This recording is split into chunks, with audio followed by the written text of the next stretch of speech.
మోడీ గారికి బాబు గారు కూడా వాడుకోలేదు. బాబు గారి కోసం ఆయన కష్టపడ్డారు అంతే. బాబు గారి కోసం శ్రీనివాస్ చౌదరి గారు ఎట్లా కష్టపడతారో అట్లా కష్టపడ్డారు ఆయన అంతే. ఇప్పుడు నేను అదే ఇప్పుడు ఇది మోడీ గారికి ఈ దేశంలో అమితమైన ప్రేమ అభిమానాలు పెరిగిపోయినాయి. అందులో భాగంగానే ఈ రాష్ట్రంలో కూడా అందరూ కూడా ఆయన ప్రేమిస్తున్నారు. అందరూ కూడా మేమే కావాలని అనుకుంటుంటే మేమెక్కడ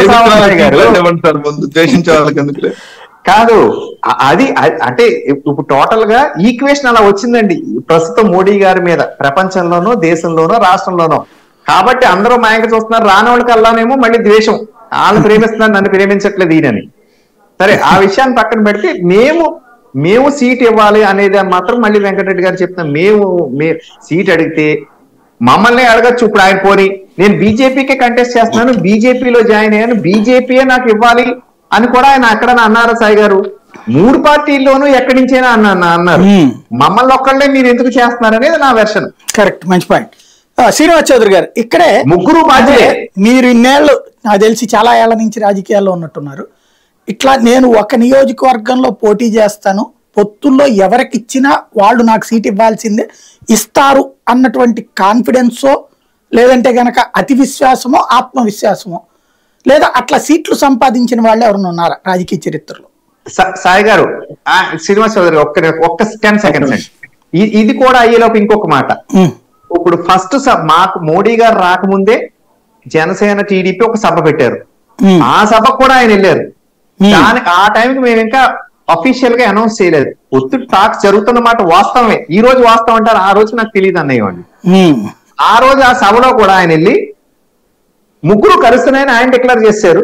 క్యాండిడేట్ నేనే ఉంటానని ఆయన డిక్లేర్ చేశారు. ఆ రోజుకి మేము సాక్షులమా చెప్పండి? ఈ సోషల్ మీడియాలో ట్రోల్ చేసే వాళ్ళందరికీ ఆ రోజుకి ఆయన వెనకాల ఉన్నది ఎవరో? ఆ 2 పార్టీలు. మేము ఎలా బాధ్యులు అవుతామని దీనికోసం ఇప్పుడు పురుషోత్తం గారు అంటారు మీ ఓట్లు కూడా పోయే అవకాశం అంటారు.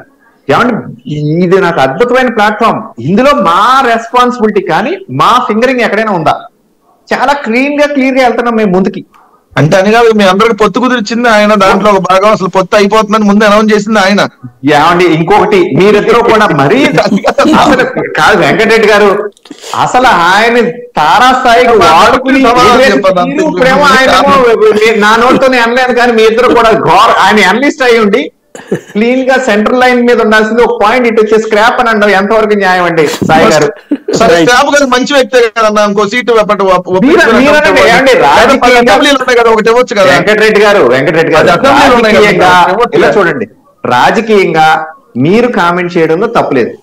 100% అగ్రీ విత్ యు. మీరు వారిని ప్రశ్నించడంలో తప్పలేదు. బైక్ మాత్రం భలే ప్రేమలు చూపిస్తున్నారు కానీ లోపల మాత్రం సీటు మాత్రం ఎవరే ఇలా అయితే మేమేం చేయలేం సాయి గారు. రైట్. శ్రీనివాస్ చౌదరి